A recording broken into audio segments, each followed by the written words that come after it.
और फिर से आपको लिए चलेंगे होटल मेरिट की ओर। फर्स्ट इंडिया के एक पहल जल शक्ति अभियान पर शिक्षा मंत्री डॉक्टर बीटी कल्ला का संबोधन आप सुनिए। पत्रकार बंधुओं, फर्स्ट इंडिया हमेशा कुछ न कुछ नवाचार करता रहता है। जल शक्ति अभियान अभी आपने देखा दीप प्रज्वलन के साथ शुरू हुआ। दीप क्यों जलाते हैं अपन? शुभम करोति कल्याणम आरोग्यम धन संपदा शत्रु बुद्धि विनाशाय दीपक ज्योति नमोस्तुते। दीप प्रज्वलन से शुभ होता है, मंगल होता है, कल्याण होता है, आरोग्य बढ़ता है, धन संपदा बढ़ती है। और कोई शत्रु बुद्धि रखता है इस कार्यक्रम के प्रति तो उसका विनाश हो जाता है। शत्रु बुद्धि विनाशाय। और इसलिए हम दीप की ज्योति को नमस्कार करते हैं। वेदों में कहा है अग्निर्देवता, वातो देवता, सूर्यो देवता, चंद्रमा देवता, वसुओ देवता, रुद्रा देवता, दित्या देवता, ये साक्षात देव हैं। इनकी प्रेजेंस में जो कार्यक्रम होता है वो सफल हो जाता है। अब रहा सवाल जल ही जीवन है। जल के बिना व्यक्ति का जीवन अधूरा है। मैंने एक बार विधानसभा में एक प्रश्न पूछा कि रत्न कितने प्रकार के हैं, तो कई लोग खड़े हो गए और खड़े हो गए कहा हीरा, पन्ना, माणक, मोती, पुखराज, ये सब हीरे हैं। मैंने कहा ये पाषाण हैं, पत्थर हैं। रत्न केवल तीन ही हैं, अन्न रत्न है, जल रत्न है और सुभाषित वाक्य रत्न है। जैसे हम कहते हैं always speak the truth, never tells a lie, सत्यम वद, धर्मम चल और मातृवत परदारेषु प्रद्रव्येषु लोष्टवत। पराई स्त्री को माँ की तरह समझो, पराई धन को चोरे हुए धन के बराबर समझो। और इसी प्रकार honesty is the best policy. ये जो वाक्य हैं ये सुभाषित वाक्य हैं, ये रत्न के समान है। इनको हृदयंगम करने की आवश्यकता ये बचपन में सिखाया जाता था। तो जल रत्न है और जल को बचाना, आपने देखा होगा पिछले दिनों में कई भविष्य वक्ताओं ने ये भविष्यवाणी की थी कि जल के कारण विश्व युद्ध हो सकता है।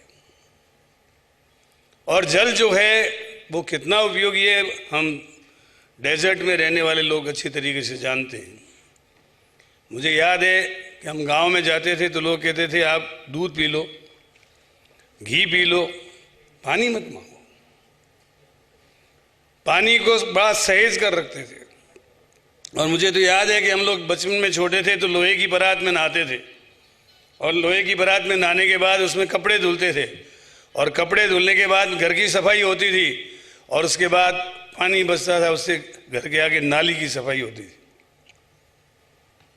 खाना खाने के बाद हाथ धोते हैं अपन, थाली में हाथ धोते थे और वो पानी एक बाल्टी में इकट्ठा होता था।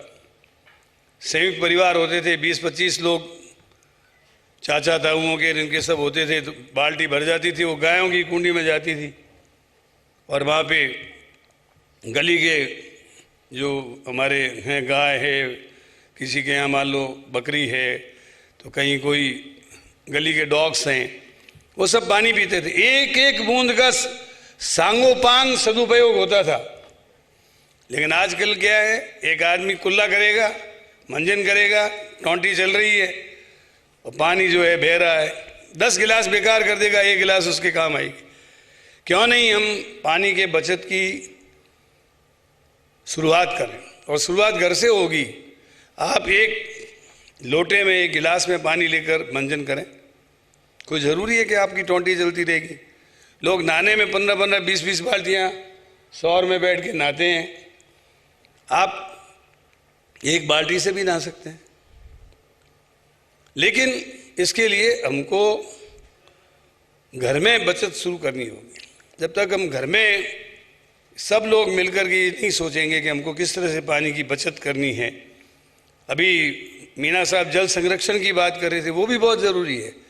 बरसात का जल बहकर चला जाता है।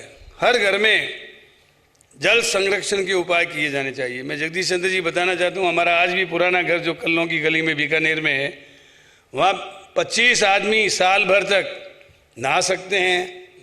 खाने के लिए, कपड़े धोने के लिए शानदार जल कुंड बना हुआ है और उसमें 4-5 जो हमारी छतें हैं, वहाँ चूने की छतें हैं, उसका पानी आकर के उसमें गिरता है, जल संरक्षण। और जहाँ इस तरीके की स्थिति नहीं हो वहाँ पर आप घर में कुआं खोदकर और कुएं में पानी कैसे पहुँचे, जल संरक्षण का उपाय करना है। खेती में भी क्या है, हमारा किसान क्या सोचता है कि जितना पानी ज़्यादा जाएगा खेत में उतनी खेती अच्छी होगी। पंजाब में आप देखो, हरियाणा में देखो, ज़मीनें खराब हो गई, ज़मीनों में डिमिनिशिंग रिटर्न शुरू हो गए, क्योंकि अधिक पानी से आपके वहाँ पे नीचे जिप्सम था और पानी जो है एकदम ऊपर आ गया, खेती नहीं होती। वहाँ पे राजस्थान से लोग खनिज ले जा करके उस मिट्टी को ठीक करने का काम करते। तो इसलिए इजराइल की तरह बूंद बूंद सिंचाई, फव्वारा सिंचाई। मैं एक बार बचपन में अपने पिताजी के साथ घूमने जा रहा था, 5वीं कक्षा में पढ़ता था, तो एक आदमी को मैंने देखा कि एक बेल को पानी पिला रहा है गिलास से। तो मैंने कहा ये खेती कैसे होगी, यानी ये तो बहुत अच्छी होगी। महीने 20 दिन बाद गया, वहाँ बहुत शानदार काकड़ी जिसको बोलते हैं, हमारे यहाँ बोलते हैं काकड़ी, तो वो जाके देखे तो मैं बड़ी खुशी हुई। उसके पास ये सिस्टम नहीं था, स्प्रिंकलर सिस्टम, फव्वारा सिस्टम, लेकिन देसी पद्धति से वो बेल को बूंद बूंद कर पानी पिला रहा था। तो ऐसे पुराने तरीके थे, लेकिन आज तो बिल्कुल उन्नत कृषि है, वैज्ञानिक कृषि है। हम खेती में भी पानी बचा सकते हैं। आप देखिए हमारे इंदिरा गांधी नहर का जो फर्स्ट स्टेज है, वहाँ 5.23 क्यूसेक्स पानी अब अपन दे रहे हैं, और आगे जाकर के आप लिफ्टों में देखो तो आप 2.5 क्यूसेक्स पानी दे रहे हैं, वहाँ भी खेती हो रही है।